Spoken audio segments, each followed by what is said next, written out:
kos cantik. Doyan ditemani malam Jumat dengan anak kos ganteng ini. Cerita nasib anak kos sangat menarik perhatian publik di mana kisahnya selalu penuh duka nestapa dibanding sukanya. Benar nggak sih? Memang, sekian banyak cerita anak kos di Indonesia banyak mengalami kepahitan. Ya, jika ada suka berarti dirinya lagi beruntung seperti kisah yang satu ini. Kisah mami kos dan anak kos sering terjadi karena kedekatan emosional di antara mereka. Tak jarang hubungan mereka sangat dekat, sehingga mereka saling berbagi kenyataan yang ada. Seperti kisah mamai kos ini, yang ditinggal suaminya tak pulang-pulang, dikarenakan sesuatu hal yang tidak pasti.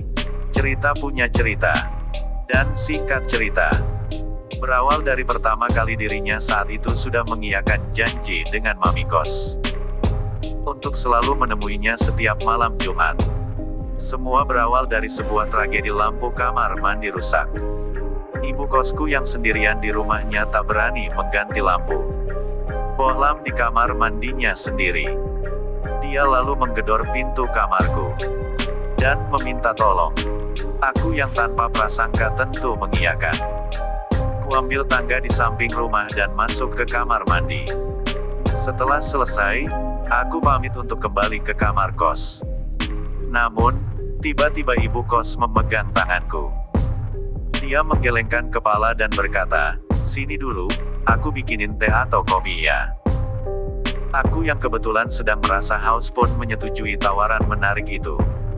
Kami duduk di ruang tamu dengan sofa berwarna merah yang baru dibeli ibu kosku beberapa bulan lalu. Sebuah TV LED tampak menggantung di dinding sebelah kiri. Sementara itu, aku dan ibu kos duduk bersebelah-belahan. "Kamu itu mahasiswa psikologi, iya?" kata ibu kos. "Iya," kataku. Saat dirinya mengetahui dirinya mahasiswa psikologi, raut muka mami kosku berubah. Matanya berbinar dan seperti ingin mengeluarkan isi hatinya yang terpendam.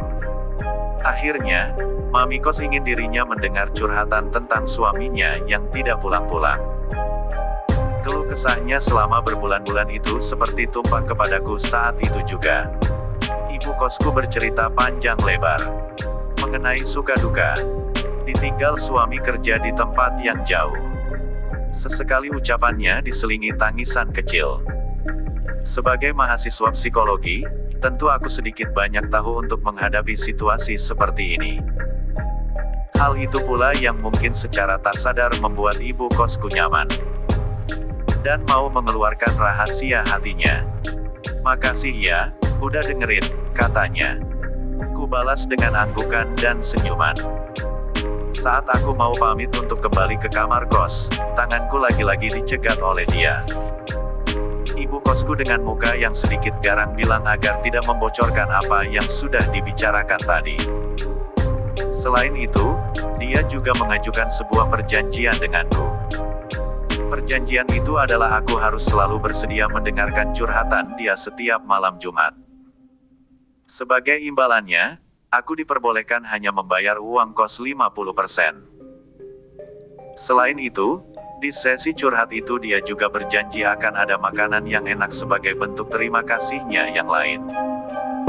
Tentu saja sebagai mahasiswa perantauan, tawaran itu sangat menarik.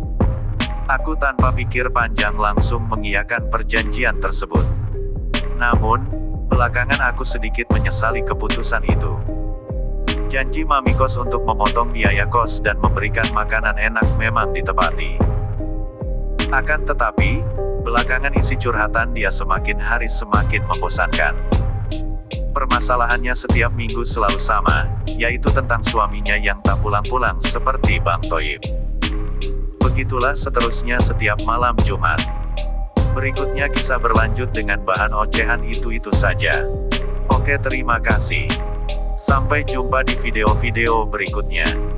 Dan jangan lupa tekan tombol like, komen, subscribe-nya ya. Agar kita bisa bertemu di lain waktu. Atau di lain video. Oke.